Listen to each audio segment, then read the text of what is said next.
spread one love, okay? Thanks for tuning in to us, the MNM Show.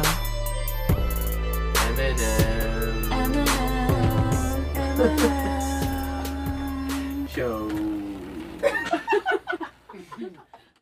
What's up? Welcome back to another fresh edition of the MNM Show. I'm Nikki MG, and I am here with the one and only Molly. What's good, Molly? What up, though? How you doing today? And we got the one and only Miss J Mills. J Mills. That's right, y'all. And we're super excited to be back here with you. Thanks for tuning in.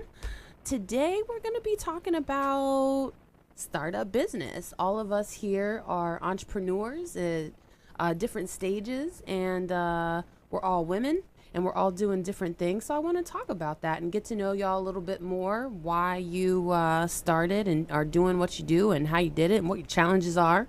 Is that cool with y'all? Cute. Yes, ma'am. All right. Totally. And then Can we're I going have a to, drink, J-Mills?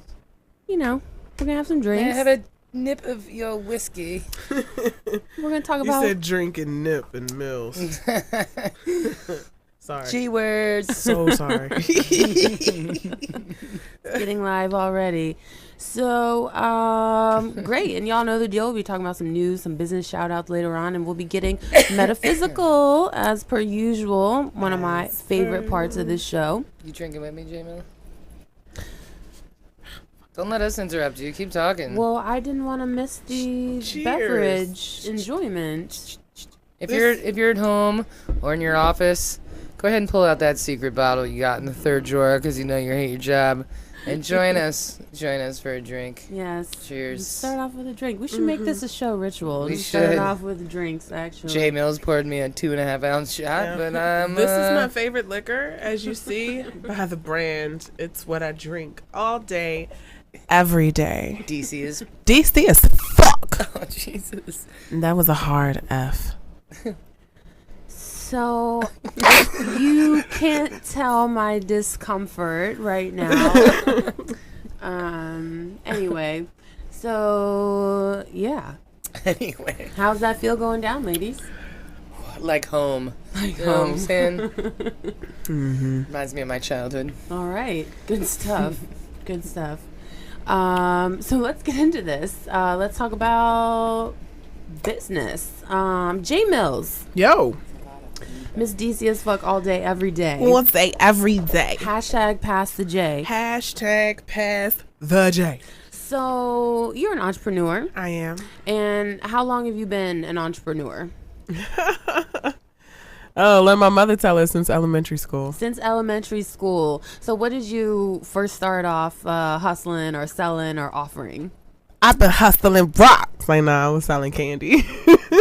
I mean, which is kind Candy? of like crack for kids, you know? It is. It was kitty crack, It's just aka as disruptive. candy. Now, were you doing like, you know, selling the I was selling the hard chocolates? candy, yo. I mean, you know, you used to have the box. None of that like, soft, nah. So what kind of candy? Pixie sticks. Pixie sticks. So how did this pixie stick operation work?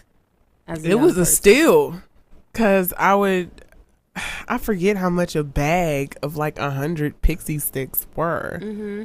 But selling a pixie stick for 10 cents or 25 cents is quite a profit. Mm-hmm. Because the bag is just a couple dollars. J Mills flipping $2.50 on a bag of sticks, 4th grade. That's it amazing. was crazy. And then I expanded from pixie sticks to the dipping sticks. Remember those? I love Remember those. Pop Rocks? Still today. Yeah. Basically, you prepared people for the cocaine habit that they would pick up in their I didn't even 20s. think about what I was sticking with, but Like, powdered things will make you feel good. Indulge. there might be a truth to that. Someone did try to sniff it. I don't know where we got this from. Oh, I mean, doesn't every kid try to sniff? I did think that was kind of a universal thing. You didn't know anybody that ever tried to sniff a pixie stick? Come on. You didn't have that kid in class that was a total fucking I idiot? think I did. And it might have been me, and I may have blacked that out until we just brought it up. I just want to put the sugar on my brain. The MNM Show, bringing out truths Oh shit. since 2017. So But, you were and hustling. blow pops. So you were hustling Blow pops. Seriously, delicious this is hard like candy. a cocaine road. Blow pops. Oh, I you know. can't make this up. Those This were is the great. things. And then crybabies. It's all coming back to me now. And I got in trouble. I got caught up in elementary. I got caught up again in middle school. And then in middle school / that was when we first realized what was going on. Shout outs to my friend Sade. Shout outs to Sade Harris. Shout outs to Potomac Landing. Shout outs to Eugene Burroughs Middle School. But she had this random liquor storage because At the school? no, in her house. Okay, I'm like, wait a minute, what's going on In the here? janitor's closet. S&J Liquors. It was a business for just a little bit, but it was so cranked out. Oh my gosh, this is horrible. I just have to share it though, because I'm thinking about like, where did I start this hustle and Right, this like, love of Was this, having my own business and making money? so this was in a the major gray. inspiration Yeah, man. in your community. It started an interesting thing of just being the party, being the life of the party, and pushing the line of what is allowed. it was So it bad. started off with candy. Yeah, and then it went to alcohol. So you were selling. You were. We would spike the Fruitopias. Okay. Shout outs to those Fruitopias. They don't even make that anymore. No. No, they don't. So That then was you a was flashback. reselling the Fruitopias. That's what they do in Brooklyn, right? They like make those juices and they just punch them with alcohol. Hell buy, yeah, like, and the you buy barrels them on and the stuff. street and stuff. Yeah, and you could just like pregame on the way to the club. Yep. I love those people. We should start Um, doing that here. Hey man, we're needed. I met a chick here actually that came through from New Jersey who was doing that here at One Dude, Love. I mean, oh yeah. Well, how did I not know? You weren't here that day. Oh man, I missed all the good stuff. That sucks. So you were selling candy drinks to your peers. Yes. Other adults as well, or Nope. just mostly the peers? That's when it got shut down. Mhm. Adults got hip, and Mhm. so when it came to the music industry and me getting into music when I was 18, I already had this kind of hustler spirit Mhm. and this idea of working for myself. You know, I've been focused on what I wanted to do, you know, not anyone else's dream. That's so dope. I don't think I mean, I'm not sure. I clearly can't speak for all people, but I'm not sure that a lot of people have that clarity that young on that I want to work for me. A lot of people think, oh, I'm gonna get my first job at so and so, you know, like The I pet did, store. you know, just to get started. They don't even have the first thought, well, I'm gonna go ahead and just start a business. You know, Jay Mills, man. Yeah, man. So Yes. 80s Baby Jay Mills. Productions, established 2005 when I was 20. That's my first business. After that, my next business would be... so what? Wait. What was 80s Babies Productions about? Was that party business, party planning? It's what my ASCAP business, my publishing company, is under. And it also is what my events that are not charity related and whatnot would fall under. Okay. It's what, you know, all of my music, my branding things, Mhm. they fall under 80s Baby Productions. Okay. So, what would you say were the qualities or the skills that you possess that enabled you to start that and have it grow? That's a great question because it's one of the things that I guess has given me longevity and allowed my brand to continue to grow is understanding business, period. And part of understanding business is understanding all the people that are needed to do the business well. And I think that many people make the mistake of either one, not knowing all the different jobs that are needed, that need to be done. So they either overwork themselves or they overlook crucial parts of what it is. So for an artist, for me going to school for business, going to Howard for marketing, radio, TV, and film, and then going to Omega for Pro Tools engineering, it taught me all the different aspects of what it takes to put on a show. I worked at Crampton as one of the head engineers there. I was the monitor engineer. I also was front of house engineer for chapel. So, just doing that and seeing exactly what it takes, knowing everything from the lighting designers to the stage managers in building it and working it and knowing how long it actually takes and being on the work side. So I know how much we can BS. I know how long it really takes versus how long it says it'll take. Right. And, everything, engineering, there's so much, the writer, so many artists, if they don't know and you let somebody else do it and you don't know anything about lighting design or costumes or makeup or stage, and you're just like, I want to do this, I want to do that. And they're like, yeah. And it's time to get paid, and you get zero money because your lights cost $75,000 a show. Your costumes and your makeup and this live band and the moving this and all of these different things. So, for me and starting a production company, one, having these different connections from being, behind the scenes, and now having my own production company to use these different stage folks to put on great shows and use the connections with the venues to not just put myself on, but as many different people as I can on. So yeah. So you got to know who to pick and all the jobs that need to be done. What I'm hearing from you, your wisdom, is that one, you had an entrepreneurial spirit to start off with, but two, with your production company, you put the time in to learn each of the different positions or facets of the business before you tried to run your own company by yourself. Right. And in that process, you learned the skills and the kind of qualities that other people need in order to make those different pieces work properly. Yeah, they always say, jack of all trades is the master of none. So for me, it was just, if I'm the artist, if that's what my biggest art is, first figuring out what am I the master of, and then learning how to step outside of myself and let the masters work. I may know how to do it, but that's not my mastery. Right. That's not what I do. So I'm going to go ahead and let the videographer do the videos. I'm going to let my engineer mix my projects, but I know how to pick a great engineer because I'm a great engineer. And give them direction too, right? And communicate in the appropriate language. Exactly. So Word up. Well said, J Mills. Thank you for sharing that. We're going to come back to you. I want to talk a little bit to Molly. So Molly, when did your entrepreneurial spirit start? Were you hustling in elementary school? Yeah, I was selling kids all the drugs, and no, I'm just kidding. No, I went to a Catholic elementary school. It was like super, super small, but I was just thinking about it when Jay was talking, and it was 1984. And I really wanted one of those stack radio systems with like a amplifier and a tape deck and a thing. The kind that came behind the glass that you had to push on to open? Yes. With a double tape deck so I could get my mixtape jam. Gotta have the double tape deck. Absolutely. I was about that radio tape life. Oh yeah.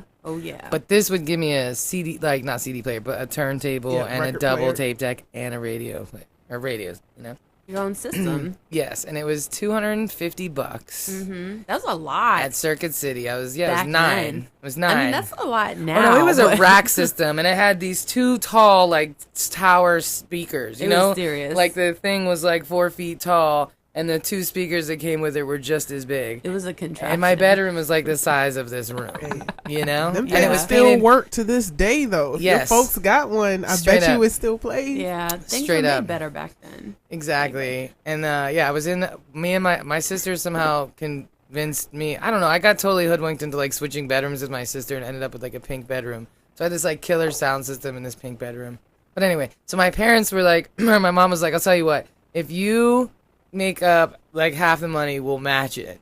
And it was in the middle of winter, and there was a snowstorm outside, and I really, really wanted this stereo system. So I got a bucket and all these cleaning supplies, and I went down my block, and I knocked on doors, and I offered to wash people's cars and clean them inside and out for $20 because there had been a snowstorm, so everybody's car was covered in salt. And I fucking washed 6 cars that day and came back with $120, and my parents drove me to Circuit City and I bought that shit. And they were just like, "You did what?" Like, they couldn't believe that shows a little bit of concern that they didn't notice that I was gone for that long, but whatever, that's another episode. But yeah, I came back with all the money and they took me to Circuit City. I think that was the first time that I connected the dots between what was available to me and then how to turn that into something else. Mm-hmm. But it was rooted in work. Like, I worked. I didn't like hustle anybody. There was no really great profit margin or anything. I just worked. I mean, I went down in the fucking cold ass snow and like legit washed people's cars well. So you had the entrepreneur spirit, but more so like, not like I'm just trying to get money. I have a goal and I'm gonna get to that goal no matter what. And I was like, I can wash cars. So you did what you knew how to do. And my neighbors were probably like, fuck it, yeah. I mean, if some kid the neighbor came to my door and asked to wash my car, I would let him. Yeah. I mean, instead of having to go wait in line at the gas station. So that was your first entrepreneurial... Yeah, that's my first memory of that. But I mean, I never really, I don't know. I grew up in a household that did like a lot of parties and events, like just that kind of like vibe. And so like that atmosphere was really normal. But I never realized, I didn't really know that I had the entrepreneurial spirit until One Love Massive.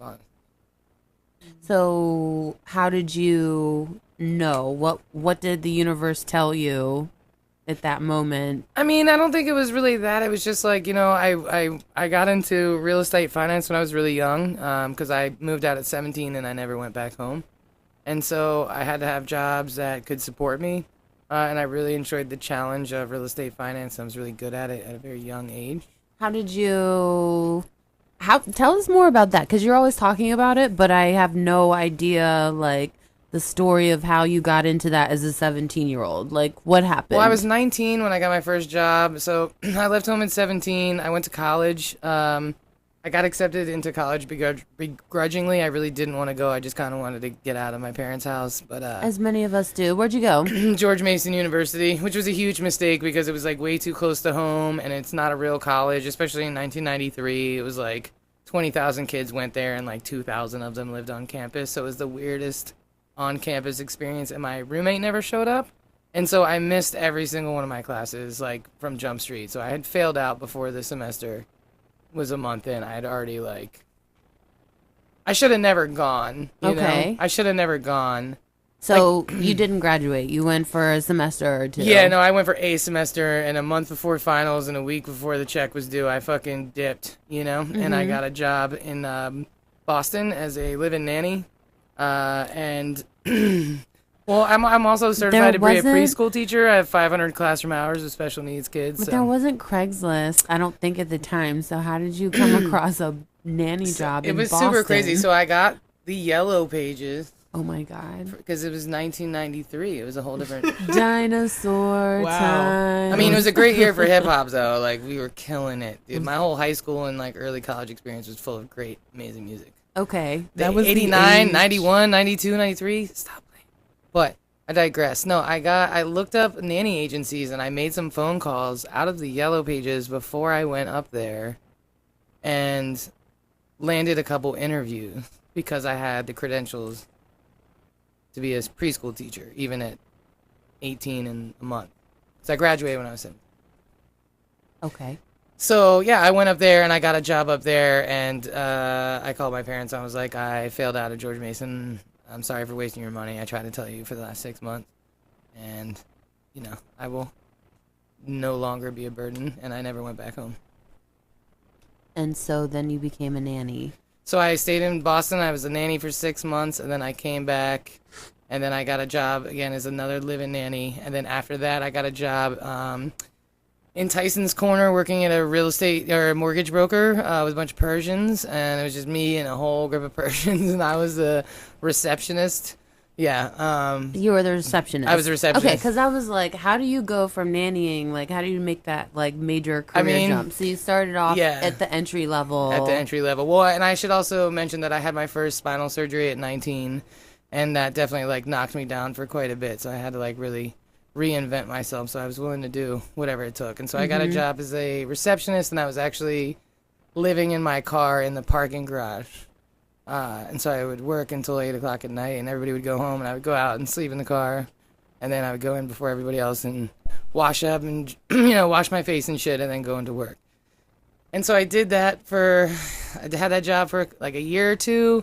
But about 2 months into the job, because I was asking a lot of questions, they fired the loan processor and promoted me, and I closed every loan they had. They closed like 4 loans a month, and I closed 19. Like my first month as a processor. Okay. And just crushed it. So from there, my real estate career, took off because I fucking crushed it. Did they ever discover that you were sleeping? No. there? No. Sneaky Molly. I mean, Tyson's Corner is like a ghost town after a certain point in time. You know what I mean? Like, it was like all the way down in the cut. I know what you mean. I'm in an abandoned mall right now. Right. Nobody knows. Yeah, nobody knows. So Nobody knows. how long before you were able to get your own place? You were crushing it, then I assume. Yeah, but they didn't pay me for crushing it. In fact, like the boss told me he would give me like $100 for every loan I closed, and then he like tried to not pay me. Like, it's like, dude, I just made you like $30,000, and you're not trying to give me $1,200. Like, fuck you, Yeah. And that's kind of how that job ended, was me being like, fuck you. Not right then, but shortly after. It's funny because to this, like, even like a couple years ago, he was like, hey, you coming back? I'm like, no, man. Never. Weird motherfucker. Why would you think that? Like, I feel like that industry is a lot like law with real estate agents. I've worked with a real estate agent before, and now it's just dawning on me after taking these random law classes, that you gotta get it when it happens. yeah. Because after it has happened, it's too late. Well, and I was in it. I was there at the birth of subprime lending. Oh boy! I So was you was closing in left it. and right. I got stories. I used to close 30 deals a month. So, like, my last job in the business was working for a company. I had the biggest office in the company. I had dreads. I would come in high as shit every day. I was living in Alexandria, and the job was in Maryland. And I would come in. I had dry erase boards all around me, just like downstairs.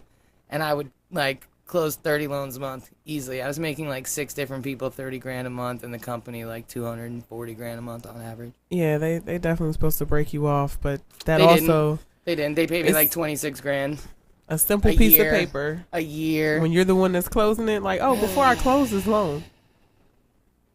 Then You they know- just fire you. But I mean, You I was wanna also write it? super young, living on my own, no family support, Yeah. going through surgeries, dealing with shit, trying to survive. You know what I mean? Time, you're a boss now. This is the real estate mogul years. I didn't even know about that. I'm Yeah. sorry. Go Well, back, not a Nikki. mogul. Mogul? I'm like, doesn't I was really a- She sound closed like like a was a 30 closer. fucking loans a month. That's like but kinda I was a fucking dope, processor. man. I was a processor. Okay, so you processed, But I mad crushed shit. it. You I was crushed it. I crushing used to shit. scan like the loan process docs and fucking type them in. And this is before people did that shit. That was next level. I would submit loan package. I would still have to copy 3 copies of them, hundreds of pieces, and I would overnight them. And I would like, dude, I killed it. I would draw pictures of me jumping off of like cliffs and stick figures on like fax cover sheets to the underwriters, or like tell them jokes as soon as they answered the phone. And like, I made them all love me, and I made miracles happen all the time. You know what I mean? Like, saved the day, getting deals closed, getting certificate of occupancies from builders, getting Bank of America to give you a fucking deposit at Friday at 7 o'clock. I mean, I like my boss would come in the office and be like, I don't know what you're doing, but like, please don't stop, and give me like the keys to his Jeep. And then like another loan officer would come in and give me like a gallon of whiskey, and they'd be like, we got you and your boyfriend a hotel room for the weekend at the beach, like, go have fun. Because I mean, I should have been like, fuck that, pay me, you know what I mean? But I was young, and I was enjoying myself because I enjoy that. I enjoy that like hustle, Yeah. mostly because I was dealing with families and people. So for me, I was helping the Smiths get into their house. I was helping, you know what I'm saying? Like, Yeah, I feel like this is a whole topic for another show, because I'm Yeah. actually very ignorant about how I'm ignorant about the whole real estate game. So You know. what were the problems that you were aware of, or that really inspired you to pivot your life and take your entrepreneurial spirit and skills? well, it wasn't necessarily a pivot, because I always did good things for people, and I always connected with people the same way I do now. Pivot career directions. It was just more, I broke my neck in 2016. I was working a bartending job on the weekends and while I was working in the mortgage industry. And I broke my neck bartending. I snapped a huge piece of vertebrae off in my spine and my neck, and I ended up in the hospital, and I had neck surgery at 31. And then I definitely had PTSD for about a year because it was a very unexpected thing. I didn't, I just literally wore it down from pouring drinks and shit, and my neck snapped. So Wait, what? That's crazy. yeah, well, I was born with a rare shit, and my bones are hella weak, and so, like, when you're bartending, you're, like, looking up a lot, and, like, you pick a lot of heavy, like, it's a lot of pressure on your neck, and if you have a strong neck, you won't realize it, but, like, I don't. And so a piece of vertebrae snapped off and moved. It was the most pain I've ever experienced in my life. I went to the ER, like, 3 times in a week, and then they finally admitted me and did surgery the day before my 31st birthday. Did you have, so you were bartending, I'm wondering, did you have health insurance at the time? Yes, I did have health insurance through the mortgage job. I was paying for that. And so, yeah, I had that surgery, and then I definitely had, like, PTSD, and I, like, kind of reconnected with my family a little bit, and my dad was like, you're going to bankrupt the whole family with your spine. You should get a regular job with insurance. And I listened to him, as we often, internalize our parents or people who mean well's, like, terrible things that they say. And so I got a job that I really didn't want as a receptionist in a real estate company because I could get insurance. And 3 weeks into the job, I was rear-ended going to work. And it loosened it was, like, literally a year to the day of the surgery. And she hit me so hard that I hit the car in front of me and the car in front of it and the car in front of it. And then she, like, hit me again, and I hit the car in front of me and the car in front of it. And it totally fucked up all the previous surgery. So I went back to the same doctor, and he, like, didn't listen to me for, like, 3 years. So I had 3 herniated discs in my neck for 2.5 years, and I went through all this therapy, and I was, like, on meds, not taking any meds. Like, I went to the health food store. That's when I got hip to, like, probiotics and, like, anything that's not a fucking pill, because I've never liked that shit. I've always hated it. And Damn, yo. yeah, and I went and I got an MRI, and I took it to my doctor, and he was super pissed, and he was like, there's nothing wrong with you. This is how your life is going to be. Just get used to it. I'm releasing you from my care. And I took the MRI to 3 other doctors, and they were like, sit down, we need to operate immediately. And so I went with the doctor that I thought was the best one, and that was the last neck surgery I had in 2009. Thank God. And so it was really that period between 2006 and 2009 where I had to tackle the fact that I only got rear-ended because I was in a position, because I listened to somebody who told me I would bankrupt my entire family, which I hadn't seen since 17. So, I realized, don't listen to anybody else. Parents are not, like, we are you are the captain of your own ship. Period. And you should always do, like, what you know is best for yourself, like, no matter who else is telling you otherwise.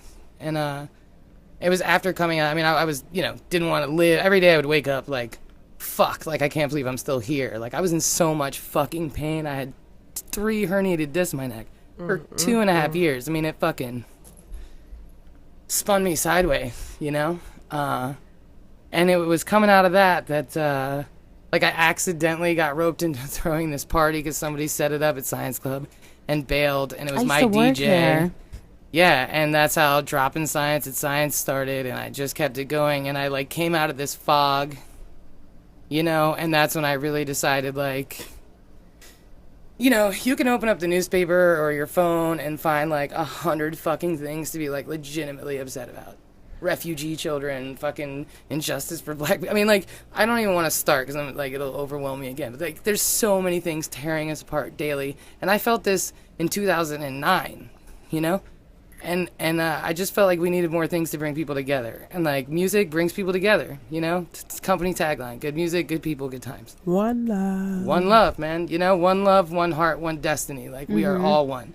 And that's what I believe, And that's what I've always believed. I listened to a lot of Bob Marley in those years, throughout my whole life, looking for guidance. And so it definitely resonated into, like, my moral code, And that's when I decided to put it all in. And, I mean, I definitely was in a fog, 2009, 10, some of 11. I mean, all those surgeries, all that anesthesia, all that pain, all that, like, wanting to die every fucking day really kind of puts a heavy cloud over you.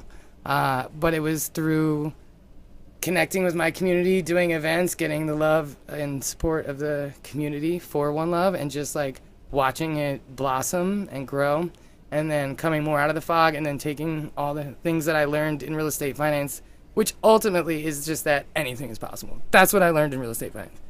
Anything is possible. Mm-hmm. That really is everything Yeah. I learned in real estate finance. Yeah. Anything is possible. And so I applied that to One Love Massive, and now here we are. So it's kind of a long story, but Well, I want to take a moment just to thank you for sharing your personal experiences, your traumas, and what you went through.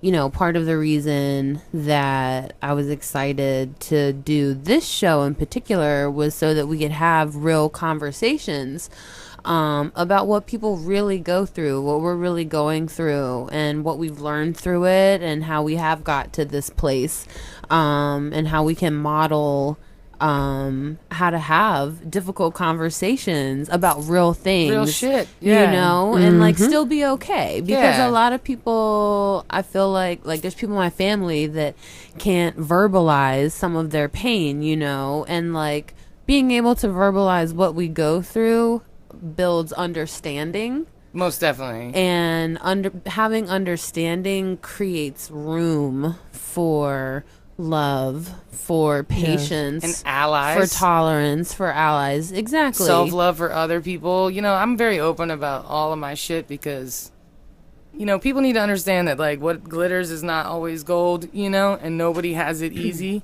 But mostly because we're all suffering. Nobody out here has it easy. Right. Everyone is suffering for their own reason, and maybe it's a reason that you can't relate to, or maybe that doesn't affect you. But like, everyone is suffering, man. Like, everyone has PTSD from this world. Everyone is insecure. Everyone is fucked up. And I feel like when you share those things more, you know what I mean? It makes it easier to like show empathy towards each other. It's like, dude, we're all the same, man. Like, we're all one. And Right, from the right. struggle to the fucking victory, man, we are all one, you know? Like, Yeah. we are not getting the same shakedown, but like at the core, in our souls, we are all one, you know what I mean? So I feel like, you know, sharing that information with people, it helps, you know? Like, it helps to strengthen other people, because I think in this world, we're taught to think that, like, everyone else has it easier somehow, or like the other woman has more confidence about her body than I do, or, you know, whatever. We just always think it's like we're the only ones feeling this struggle, and it's like it's not. Like, it's universal in every way. It's just different experiences. One love. One love. So thank you for asking, because I appreciate the opportunity to be able to Yeah. tell, in case anybody thinks I just, you know, got handed a whole bunch of money and started this company. Now they know.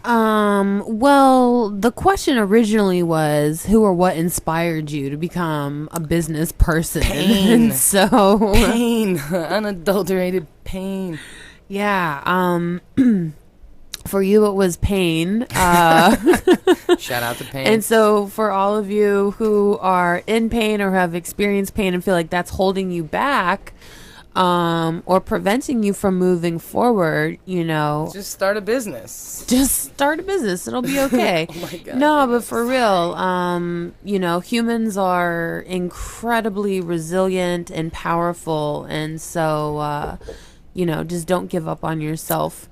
And, you know, for myself, and for Jay, it was a natural, entrepreneurial spirit, seeing a community role model like do her thing, and then being clear about what you love to do, but putting in the work of like learning the game of all the different positions. For myself, I was fortunate to be raised in a family where I had women entrepreneur role models. My aunt and my grandmother were both entrepreneurs. And I think my grandmother, in the long run, has been the biggest influence on my life. But when I was little, my Aunt Debbie, I wanted to be like her. And it wasn't because this sounds so shallow, and Aunt Debbie, if you're watching, I'm so sorry. It wasn't because like her personality was so cool, or it was because like Aunt Debbie was balling, yo. Like her life, like her house and the cars that her family drove and the camps that her kids went to, they were like living it up compared to what me and my single parent family. And shout, mama, if you're listening, I love you. You did the best you could. I love you so much. Thank you for everything. But you know, there was like a huge difference in the quality of life between what my Aunt Debbie was doing, and I knew, and I'm sorry, Uncle Larry, if you're watching, but I knew it wasn't because of my Uncle Larry. I knew it was my Aunt Debbie. Like, she was the business woman. Like, she ran that house, she ran the business, and she started her government consulting firm like in the basement of her house. She used what she had. But like Jay Mills, she had started as a secretary at a company and like worked her way up in every single position until she became the president of ODS, Old Dominion Systems. Nice. And then she ran that for, I don't know, 15 years, and then they closed, and then she started her own, and is, you know, I just always seen her do that. And her dream was, you know, to have a big house and be able to take care of the family and vacation all the time, and you know, and she's done that. She's gotten every single thing that she wants out of life, but make no mistake about it, the only thing I ever saw my Aunt Debbie do was work. You know, like she wasn't taking those vacations and stuff like that in the beginning. Like when I was a kid, she was always at work, and her children, you know, they felt that. They totally felt that. You know, they missed her. They needed the attention. Yeah. But she was about building her business, and she's incredibly successful. But it was really my grandmother who was, in the long run, like I said before, the biggest influence on my life. And she was just very different than my Aunt Debbie. In terms of how she ran her business, it felt more like organic and natural. Like my grandmother, she had a series of bed and breakfasts, and so again, she was always working within the home. But her talent was beautifying things and making people feel comfortable. It wasn't like, if it didn't feel like she was working all the time, it felt like she was partying and like hosting guests, you know, and just beautifying things. And she was always pointing out like the beauty of everything, you know, and I just liked that. And she was always stylish and fashionable. And I think what I learned from her was that if you're hospitable to people and you make people feel comfortable, they come back and they spend their money with you like again and again, and they tell other people to patronize your business or try you out. So my grandmother, you know, she didn't I don't think she had like a deep business plan. She didn't have committee meetings with a team of people. It was like her, my mom, my uncle, and like us cleaning the businesses, you know, and her praying on it, you know, that she would have business, and just doing what she was good at, what she was passionate about. She just was, I felt like she was always lucky, you know, and that used to irk my mom. Like, she's always so lucky, you know, something always works out for her. Why can't that be for us? But I think it's because my grandmother just, like, no matter what good or bad happened, she just always did the output. She just always kept doing it, no matter what happened, and things would work out. She had that spirit, you know? I mean, I believe that. That has a lot to do with One Love, you know, for sure. You know, especially coming out of that fog and, like, not knowing what was going on. Yeah. You know, like, not like One Love from 2009 to 2017. It's like a whole different, not a whole different company. The baseline is still the same, but the city's changed so much. But you just keep going. You just keep getting better at what you're doing, and then, I hate to quote my dad, but you just got to stay in the moving forward program. And if you just keep working, like, it's not luck, it's it's hard fucking work. You It's know what I hard mean? work. Sometimes Yeah. you don't always have, like you don't always necessarily need, like a business plan or everything worked out, but you got to keep going Right. forward with your dreams, and you learn, and then you document that. Yeah, I You mean, know? with me and my family, one thing that I've always been taught is that it always takes work. And to the outside eye, it's always going to look like it's an overnight success. Mm-hmm. But they will never see how long you worked behind it. And while my mother is a doctor, my uncle is a musician. And he used to play in James Brown's band. Like, that was one of his first gigs back in the day. Ow! He was one of the first black composers of a major symphony. He's been all over the world. He used to be married to Regina Bell when I was Black little. history right here, y'all. And What, like what? Regina Bell sang at my parents' wedding, and I remember when Aladdin came out, I was like, "Oh my God, that's my Aunt Regina!" That's so awesome. I was so young, but a whole new world. You If I had the could, musical yo, connection. That That was explains all so the way much. around. that was it. I mean, That's dope. Shake. it is, but again, all the work that it Mm-hmm. took behind the scenes. And he was the one that talked about how, like, Luther Vandross was in the business for something like 28 years Right. as a background singer Mm-hmm. before he finally got his break. And to the outside world, it seemed like he was just an overnight success. Mm-hmm. And with every successful person, it's always like that. It seems as if they just boop popped up out of nowhere. Yeah. But what you don't know is that behind the scenes, there's decades of work. Decades. Even if it's American Idol. And it seems like they just walked into a competition and Fantasia just randomly won. And then you go back and no, she didn't. Like she was just walking down the street No. and randomly wandered She's into been No. singing Hustle. her whole life. She was in the back Hustle. mopping and they were like, you. Right. No. And even if that was a person, you still don't know how much work went Right. into the crafting of that art. Because hustle beats talent every day of the week, 365. Hustle beats talent, You- y'all. you know Yes. 24/7. So I have this friend, Adoria Doucette, and Adoria Doucette is the most magical human being I've ever met in my life. She's from New Orleans. She was there when Snoop was handing out demo tapes. She was there when Biggie got shot. Like, the woman is like, and she doesn't drink, so she has this like bulletproof, crazy, descriptive memory. She can paint the picture. Like, I know the whole scene of when Biggie got shot because she's described to me with such detail and accuracy that I felt like I was actually there. And I spent a lot of time with her in my 20s, and she greatly influenced who I am as a human. But I can't remember the point of this. What did you say right before that?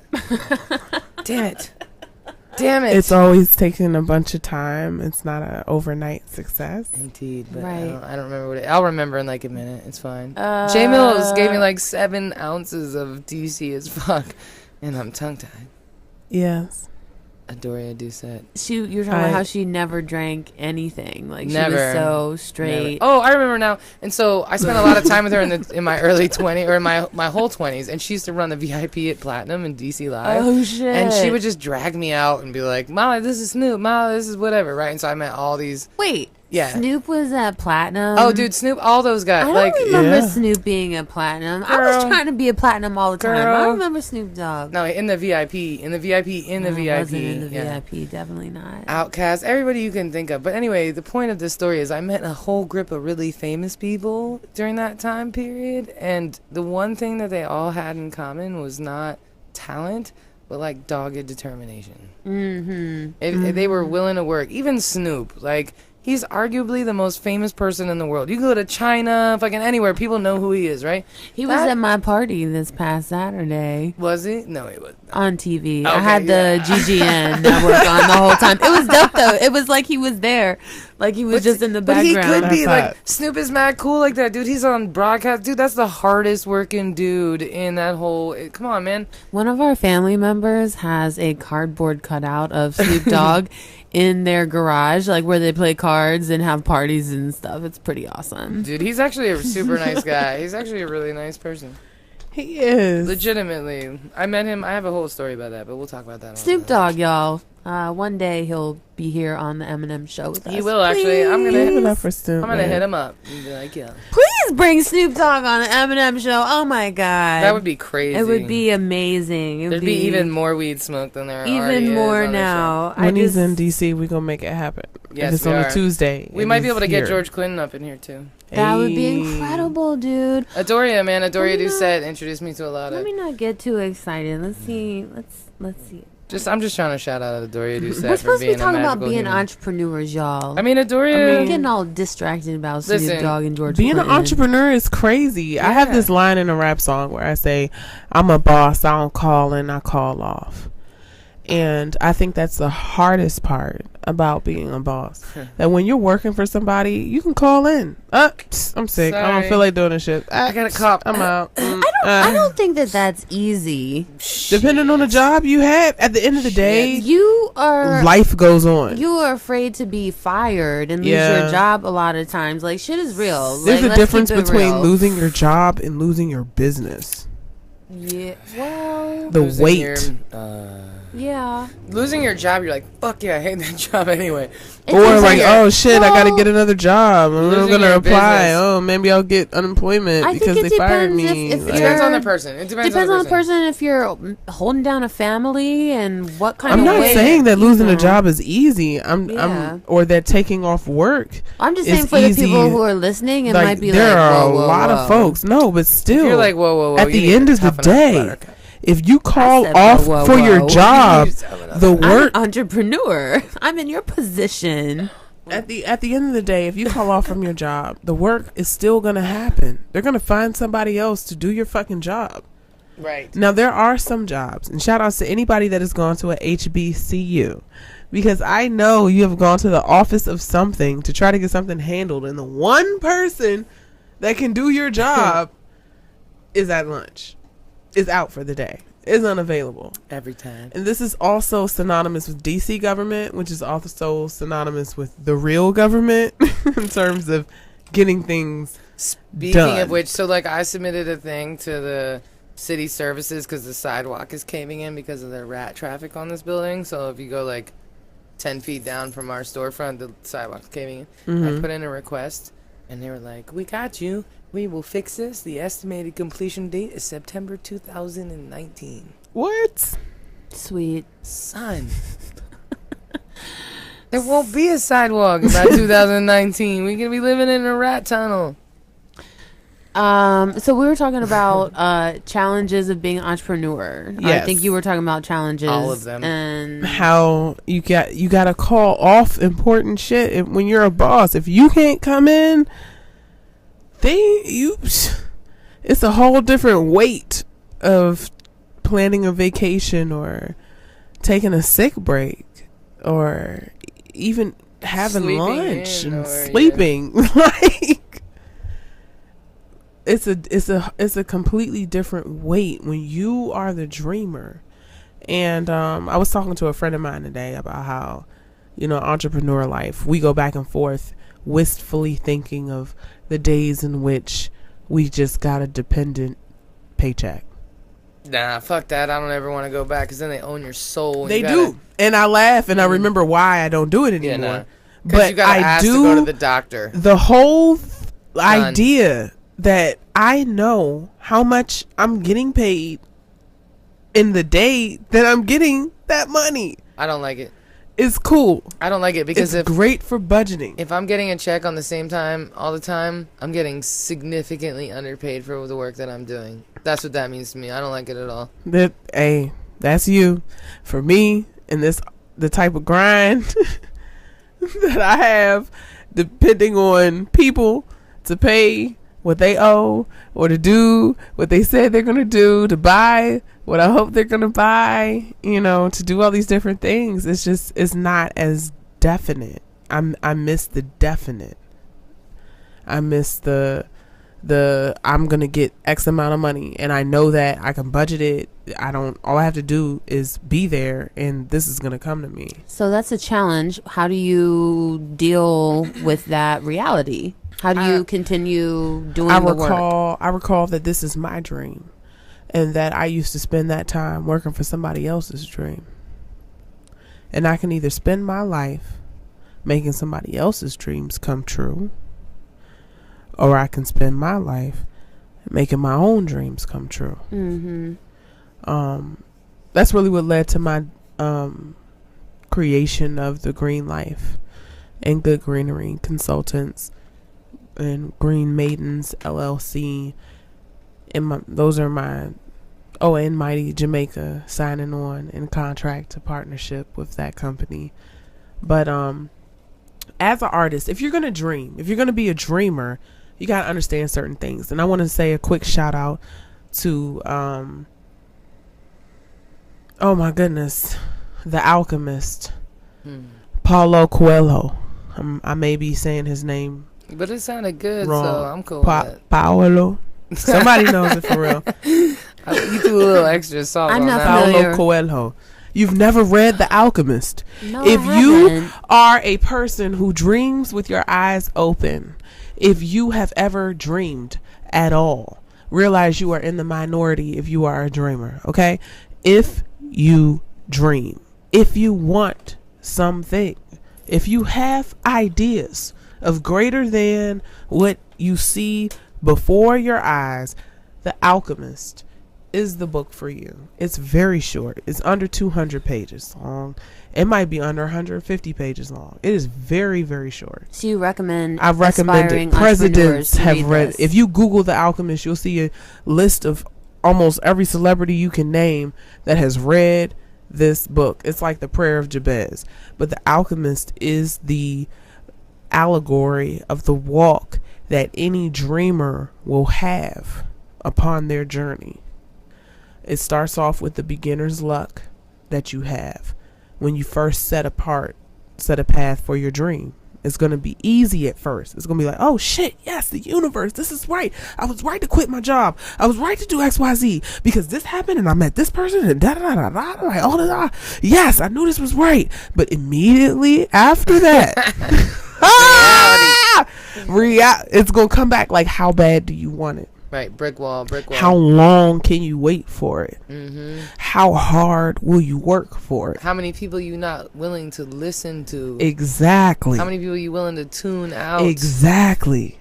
All of everything. How do you know which ones to tune out? Right. 'Cause some of them are good and some of them are That's not. what I'm doing. How to listen to your heart, separating your heart from your mind. Yeah. How to get them to listen to each other. All of these things are happening in this short ass book Shit, I need to about a read this. little boy who had a dream and decided that he was going to listen to it. He had been having this dream. He had been having this thought. He had been having this recurring thing. And he finally was like, I'm going to talk to somebody about this. And that is the life of the dreamer.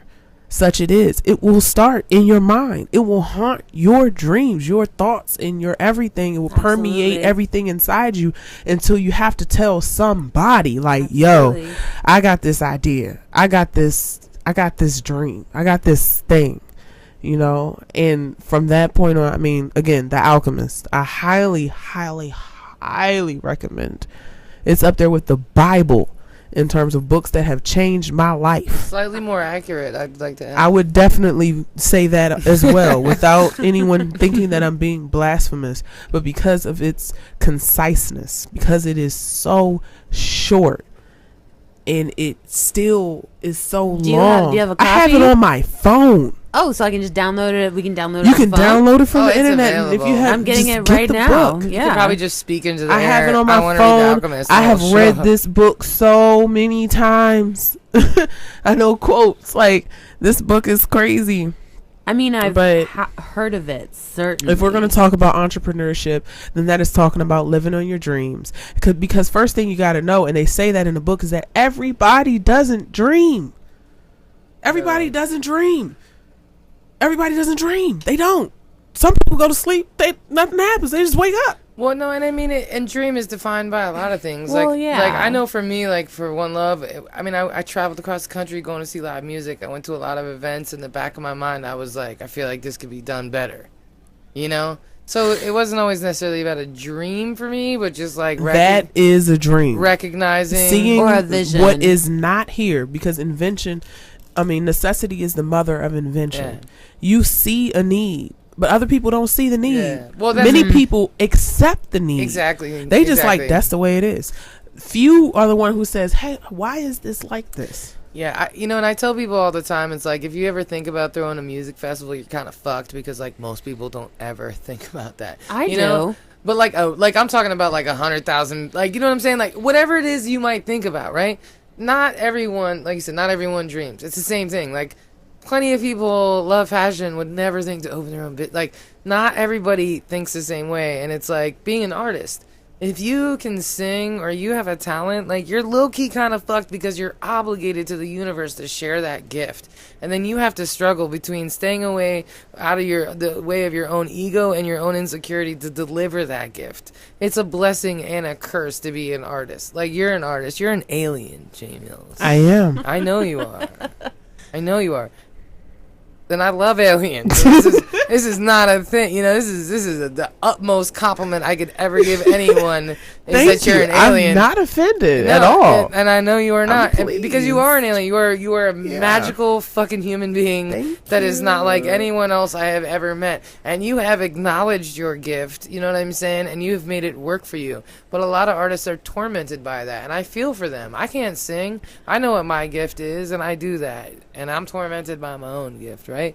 But as an artist, you have it worse, because you have to like bare your soul and express yourself on stages with microphones. And that's got to be really fucking hard. Yeah, I mean, I feel like as an artist, well, even in art, there are artists and there are entertainers. And in the rare instance where you find both, there you find the timeless icon. And let's hope they don't die too young. I know, right? But few are both. Most are one or the other. And that's where we're at right now. Yeah. You have artists. They're dope as fuck. They're talented as shit. But they Right. don't have no brand. They don't have no photographer. They don't Yeah. care about what people say. They don't promote themselves. They don't be tweeting like that. They don't even like social media. They don't do none of that shit. And then you have some whack motherfuckers. Right, just killing Who it. got t-shirts, keychains, posters, stickers. They got a squad. They got 50 people that's gonna show up wherever the fuck they go. They got videos. They got everything. They are here for that. They don't care. They'll buy the beat. They'll pay for the producer. They'll pay for this. They'll pay for the feature. They'll pay for the writer to make Right. them dope. They don't give a fuck. Yeah. They're here for the light. That's it. They're like, I'll make the art happen. Fuck that shit. Yeah, because different people are motivated by different things. That's what They you know. are. But I mean, art hurts. Like as an artist, like I've been writing since I was in the Art third grade. It was poetry. I remember the first time that I did my poetry, it was at Bar None. Shout outs to Bar None, the Sound Yeah, Poets. Bar being None. 18, fucking one light bulb on a string. It was Right. so textbook, open mic, hot, in brick walls in a basement, sharing my poetry, and Jabari Exum on the djembe, hopping into the cadence in my poetry that came from the beat of my heart, and having a band come into that and accompany that and just show I just never had heard. I will never forget how that felt. Yeah. Taking something that I had just written in my feelings and having the music come and complete it. Yeah. And I was a tomboy when I first started music. I was Jamila. I wasn't even trying to rap. I was like, I'm a poetry chick. Like, beats just happen to fuck with my rhymes. And that was Classic my J thing. Mills. Like, I just showed up at the spots, and then just let the band just J rock Mills with it me. out. It was a while till I started even thinking of hooks. It took a long time for me to come into the entertainment, to understand the brand, to give a Right. fuck about people who were not a thought when I started writing, because my heart was bleeding. Like, I don't write for nobody else. Right. I write for me. So I know what that is hard, because art in and of itself to even happen does not give a fuck about nobody else. Whether it's drawing, poetry, painting, it comes from a very personal isolated space. And I think, you know, on a tangent, I don't know how long I'm talking, but thinking about hip hop and the entrepreneurship We have of all that night. art, and how so many artists also don't understand business and Right. end up getting fucked over for their art. Thank you. 99.99999% of Actually, the time. Actually, there is a ratio in there somewhere. There are artists that don't know the business and therefore they get fucked, and then there are artists who don't know the business and then fuck themselves because they act mad unprofessional from Jump Street and fuck up every opportunity and disrespect Yep. everyone that helps them. Yep. So, and it's all coming from a place of Yep. ignorance and not Yep. knowing, and I Yep. dig that, but it is not all people being taken advantage of. Trust Nope. me, it is You not are right. like a bunch of fucking slaughtering of innocent lambs. It is a Nope. two-way street. Yep. It is I a see two-way we street. really struck a chord here. Yes. That's why I Getting said a lot of 99. I mean, I guess There's if a you're going to talk 100 about ownership in the art industry, which we both are in, Yes. we got to talk about the business It's of real. music It's from the real. artist perspective. Yes. How do we sabotage ourselves? Well, let me That's real. ask you ladies a question, because you know I'm the facilitator here, trying to, for those who are watching and enjoying this ride, hopefully you can still, like, you know, gather some points of What are you talking clear about? wisdom They love from the this. show. So what I want to know is, what is it like? You know, like honestly, it sounds kind of weird to me that, you know, an artist can have an artist mind and a business mind. Not saying that it's like you're a living example, but like, how does that actually work? You know, like, life. isn't that like left brain, right brain? Because It is. Isn't that life? It is very difficult. It's probably why I'm not further. Like, yo, shout outs to motherfucking Pinky Killer Corn. Shout outs to Risa Renee. Love Shout that. outs to Raw the MC. Shout outs to Tease Fever. Shout outs to my girl Empress. I had to shout out to Lady First, and I could go ahead and talk about him C's, but we don't even use that word, so I won't.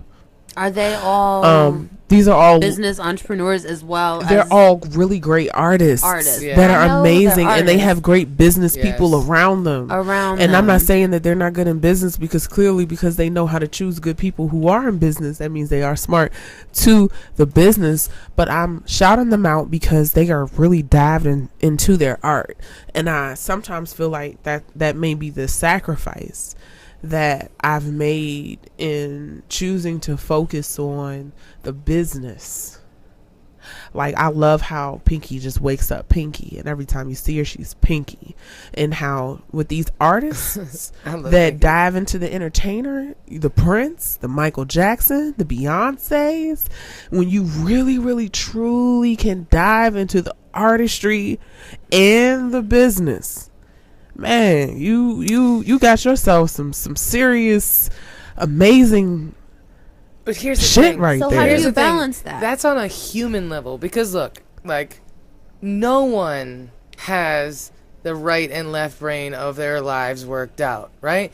No one. So lots of people have jobs that are difficult and put them on the spot, but they don't end up with like people clapping at them and getting paid for that, right? Like, everyone is on that fucking spectrum of like having to be two different people. Like not to sound like a BuzzFeed article, because that shit isn't mad annoying. But you're about But like, to. I'm a fucking introvert too. If you took me to a place that I didn't know anybody, I'd be in the corner and then I'd dip. I would find a way. Like, I'm not the person like, we are all constantly balancing. So whether you're an artist and a business person, or you are a someone's C of O, or working for somebody else and this, or whether you're a husband and an employee, or like everyone, or a family member, or a mother, all these things, like, no, like, that's the duality of life. Like, it's never perfect for anyone. With artists, it's just such a more raw expression of themselves, and it leads them so much more open, because the average person isn't going to go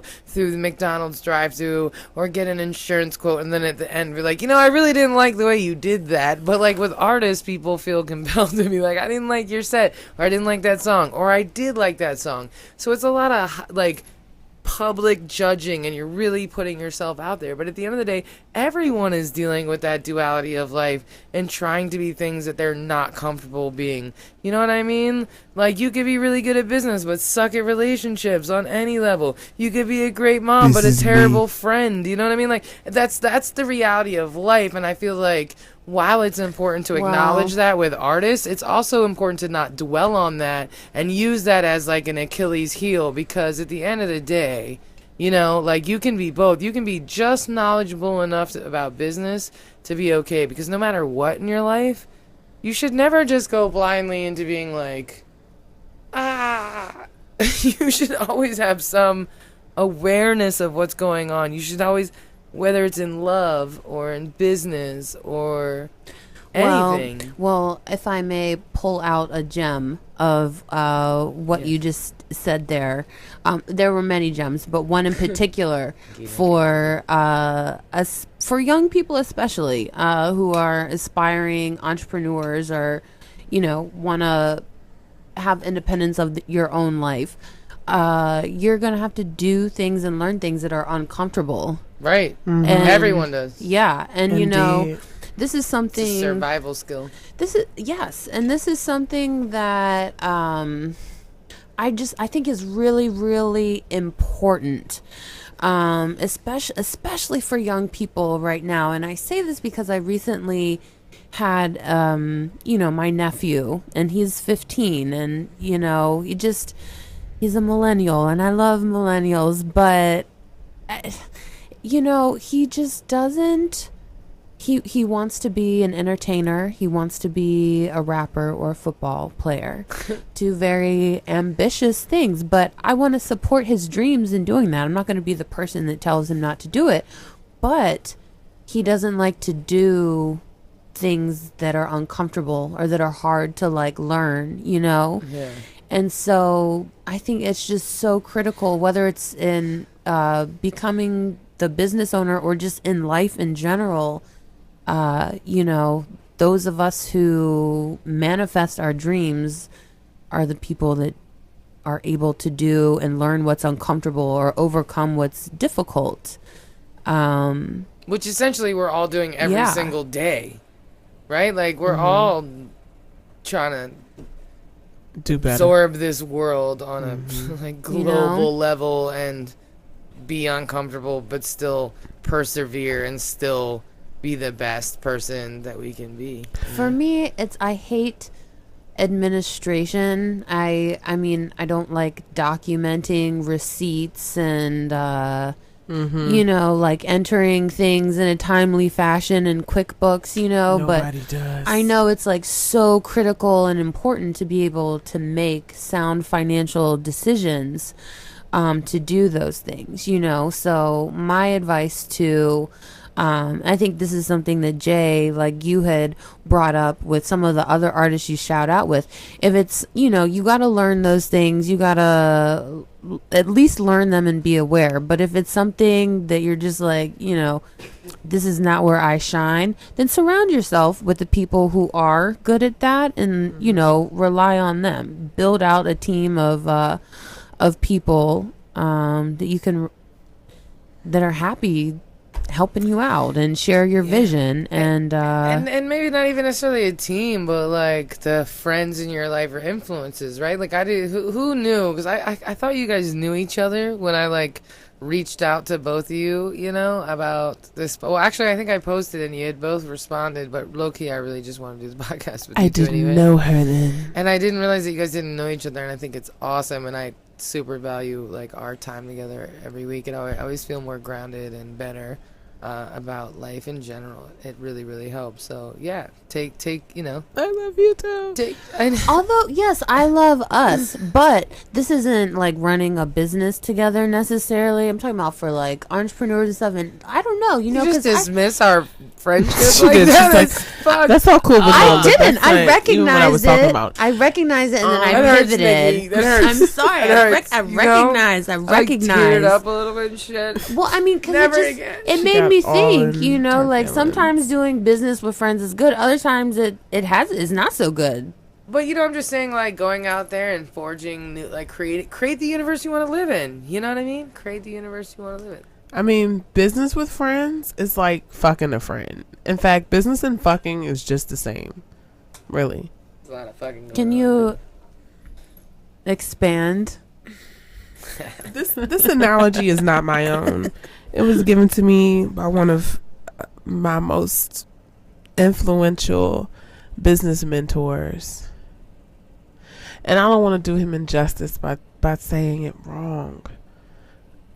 But Because when he told me it, he was like, this is some priceless game I'm giving to you. so don't Okay, fuck it up. well, So all I'm going to say you can is that paraphrase think for of, us. but think about it like that. If you thought about business like fucking, and maybe if you thought about fucking like business.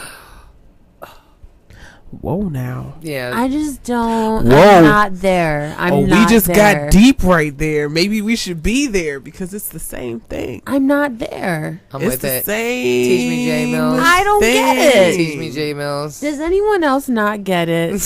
Oh my gosh. Don't look Who at the doesn't boys. get it? They get it. People get it. You guys get it? I don't. My mind Business is is like the game is to No, be so sold true. and never You ever just blew told. my mind, J. but Mills, per usual. I'm gonna keep it on the other side of the allegory because that would be a different conversation than the flip side, which is how business is like fucking. But I you guys, think I'm like a really literal person. if I can say Like, how I don't get fucking is like business, the reason why fucking is like business because first of all, fucking is never frivolous. How about No. that? You want to try and play around and act like the fucking you doing ain't gonna have no consequences. You don't know who you fucking with. You ain't do your research. You fuck with somebody and you don't know who they are, business wise, or even fucking wise. Like it's the same gonna fucking fuck you thing. up. It's your body. It's your life. It's your house. It's your car. Liability. It's these things. You fuck with the wrong person. Next thing you know, you got somebody fucking with you. Or you might got some shit you ain't even know because you was fucking with a dirty motherfucker. Now you got some shit that you got to deal with on your own time, on your own thing. You gonna find out on your own. Did they tell you? But if you did your fucking research There you have it. Oh, man. before you decided to fuck them, It's just like business. Boom. then maybe you would know what they were about. Maybe you would know who they were dealing with. Maybe you would know about their past dealings.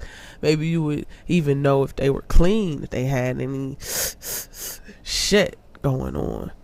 They got that monkey on their back.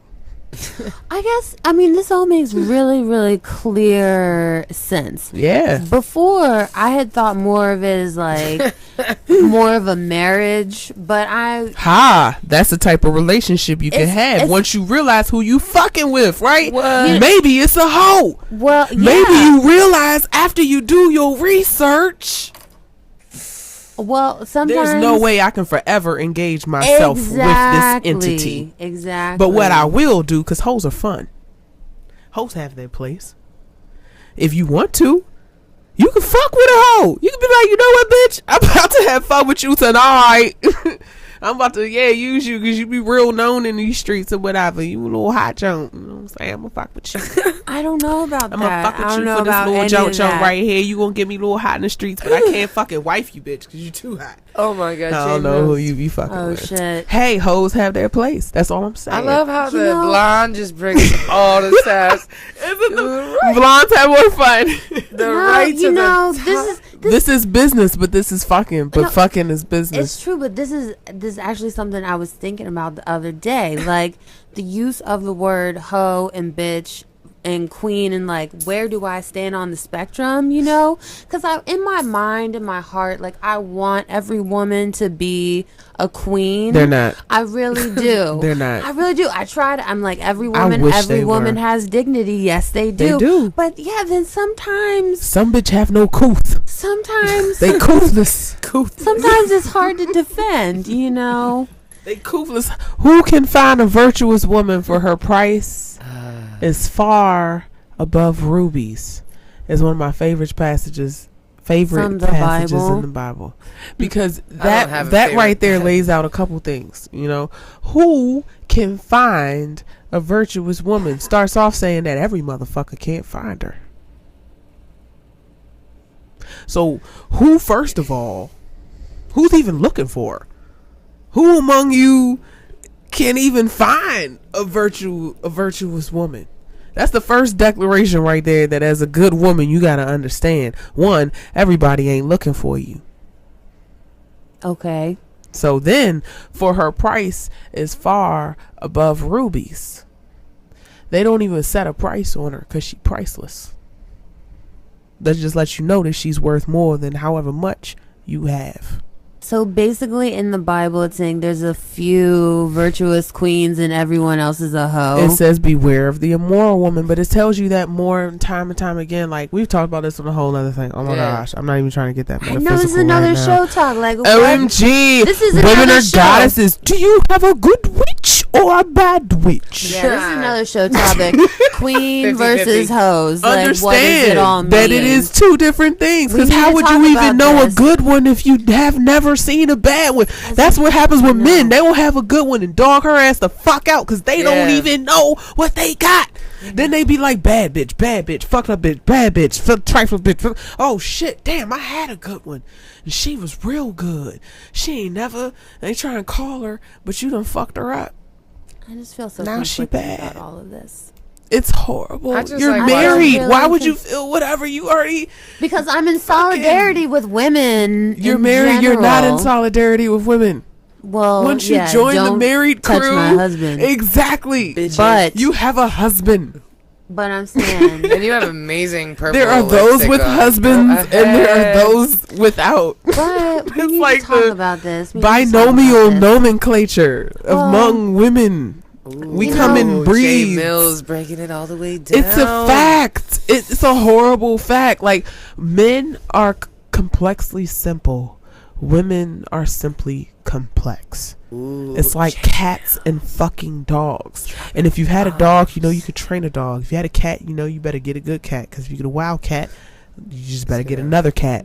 Because there's no training a cat. That is true. You better hope you got a good breed. yeah. Well, Get I feel, nice. I feel conflicted about these analogies. But you know, we're going to talk about this Yes. another day. What we're going to do right How now, did we even get here? I don't know. It's, I'm like, I got to bring it back. I got to bring it back for us. So, That's you know, we've had a lot of wisdom nuggets here today. If you could just pull them out of the magic bushel train ride all around. I don't even know where we're at right now.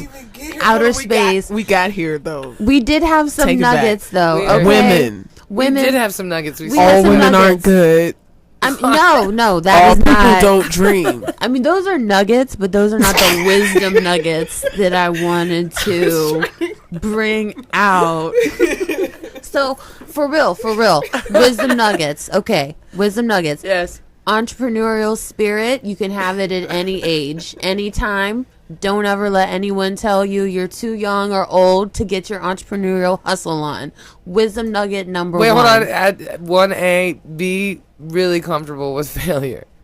Yes. B, wisdom nugget number 2, as Molly Rulin said, be comfortable with failure. Not everything is going to be easy. You Never. got to do uncomfortable tasks and learn new uncomfortable things. You're not going to be good at everything off the bat, and you're going to feel bad about yourself, but you're going to keep going. And that's wisdom nugget number 3 is to Damn. keep going. Yep. Keep doing the output, keep working, keep learning all the different positions that go into the leadership of your future, as Jay Mills. Leadership of your future. You know what I'm saying? Like, that was a serious wisdom nugget. Learn all the different aspects of what you're trying to run one day. For real. Yes. What was another wisdom nugget? Number 3.